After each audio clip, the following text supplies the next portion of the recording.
Geri döndük. Affet beni, daha erken gelemedim. Hamile olduğunu neden söylemedin? Affet beni. Yaşananlarda ikimiz de suçluyuz. Özür dileme. Seni o kadar çok seviyorum ki. Ben de seni çok ama çok seviyorum. Alya'nın Mardin'den ayrılmasının üzerinden birkaç ay geçmişti. Geride sadece Cihan'ı değil, uzun zamandır birlikte kurmaya çalıştıkları tüm hayatı da bırakmıştı. Ayrılışı herkes için sürpriz olmuştu ama en çok acı çeken Cihan olmuştu. Acı, keder ve hayal kırıklığına rağmen onun yokluğunu kabullenememişti. Tüm bu aylar boyunca onu aramaya devam etti. Ancak her girişim başarısızlıkla sonuçlandı. Bu arada Alya Mardin'den uzakta yaşıyor, doğru şeyi yaptığına kendini ikna etmeye çalışıyordu.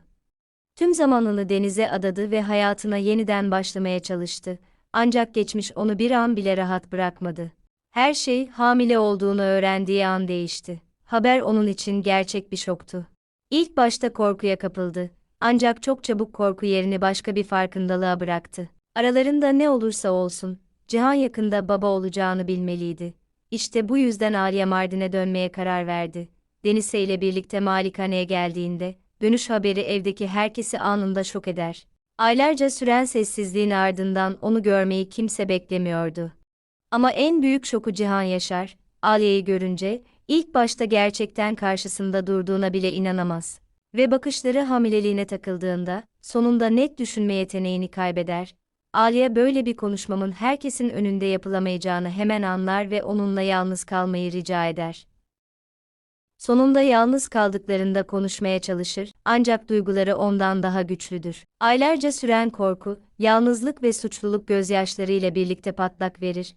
Cihan onun durumunu görür ve tüm kızgınlığına rağmen kayıtsız kalamaz. Onu sakinleştirmek için ona sarılır. Bu anda hayatta olması, ona yakın olması ve artık kaçmıyor olması, herhangi bir açıklamadan daha önemlidir onun için. Yavaş yavaş Alya tüm gerçeği anlatacak gücü bulur. Alya çok daha önce geri dönmek istediğini, ancak Deniz için duyduğu korkunun buna engel olduğunu açıklıyor. Yaşadığı her şeyden sonra tehlikenin ortadan kalkmadığına ikna olmuş ve en çok oğlunu kaybetmekten korkmuştu. Bu korku onu sevdiği herkesten uzak tutmuştu. Cihan Alya'nın her sözünü dikkatle dinliyor. Sözünü kesmiyor veya bahaneler uydurmaya çalışmıyor. Alya konuşmasını bitirdiğinde ilk kez kendi acısından açıkça bahsediyor. Onun gidişinin hayatındaki en ağır darbelerden biri olduğunu itiraf ediyor. Tüm bu aylar boyunca nedenini açıklamadan sonsuza dek gitmiş olabileceğine inanmayı reddettiği için aramayı bırakmamıştı. Alya sonunda şantaj ve tehditlerden bahsettiğinde, Cihan gerçeği uzun zamandır bildiğini itiraf ediyor. Alya gittikten sonra Meryem ona olan biten her şeyi anlatıyor. İşte o zaman Bora'nın manipülasyonlarını ve kaçışının gerçek nedenlerini öğreniyor. Ayrıca Aliye'ye başka bir önemli haberi de veriyor. DNA test sonuçları sonunda Serhat'ın oğlu olmadığını doğruladı.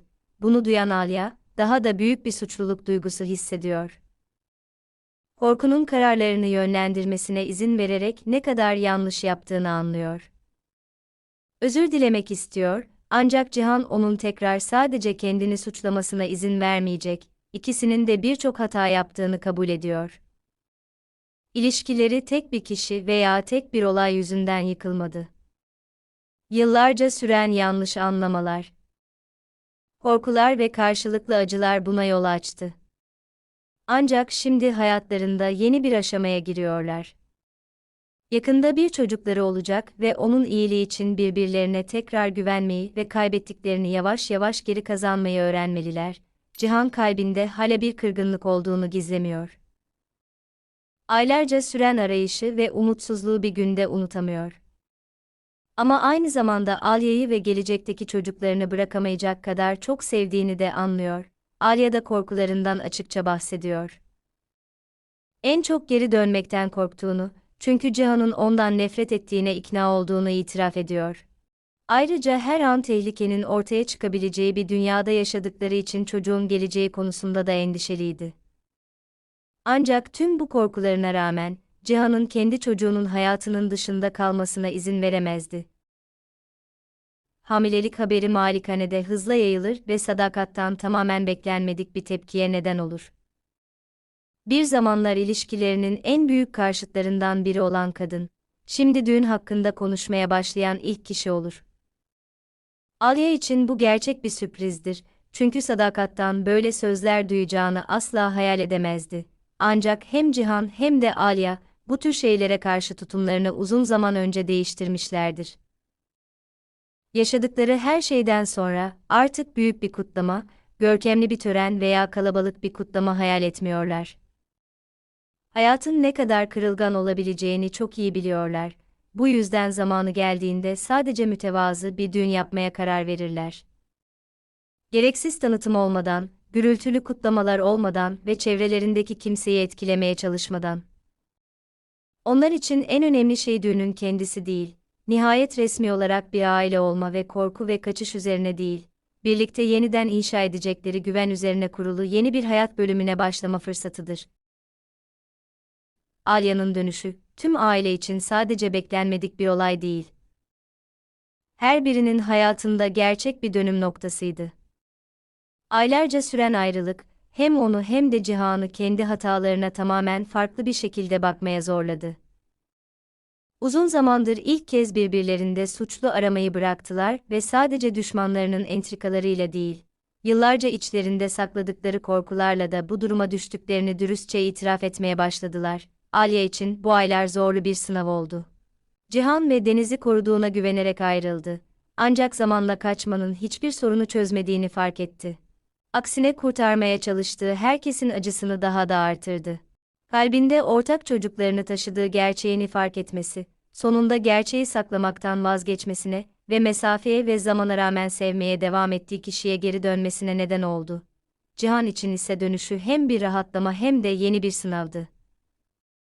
Unutamadığı kadını geri getirme şansı yakaladı. Ancak aynı zamanda onun kaçışının kendisine verdiği tüm acıyı yeniden yaşamak zorunda kaldı. Buna rağmen, hakaretin aralarındaki son bağı da yıkmasına izin vermemek için gereken gücü buldu. En büyük zaferi Alya'nın geri dönmesi değil, yaşadığı tüm hayal kırıklıklarına rağmen sevme yeteneğini koruyabilmesiydi. Serhat hakkındaki gerçek özellikle önemli hale geldi. DNA testinin sonuçları, birçok trajedinin yalan, manipülasyon ve korkudan kaynaklandığını nihayet kanıtladı. Yıllarca birçok insanın hayatını zehirleyen ve Cihan ile Alya'nın geleceğini neredeyse yok eden şeyin gerçek olmadığı ortaya çıktı. Bu hikaye söylenmemiş sözlerin ve birbirlerine güvenmeden alınan kararların ne kadar tehlikeli olabileceğine dair acı bir hatırlatma oldu. Meryem'in gidişi, hayatlarının en acı dolu sayfalarından birini nihayet kapattı. Cihan ve Alya uzun yıllardan sonra ilk kez geçmişi değil, gelecekte neler olabileceğini düşünebildiler.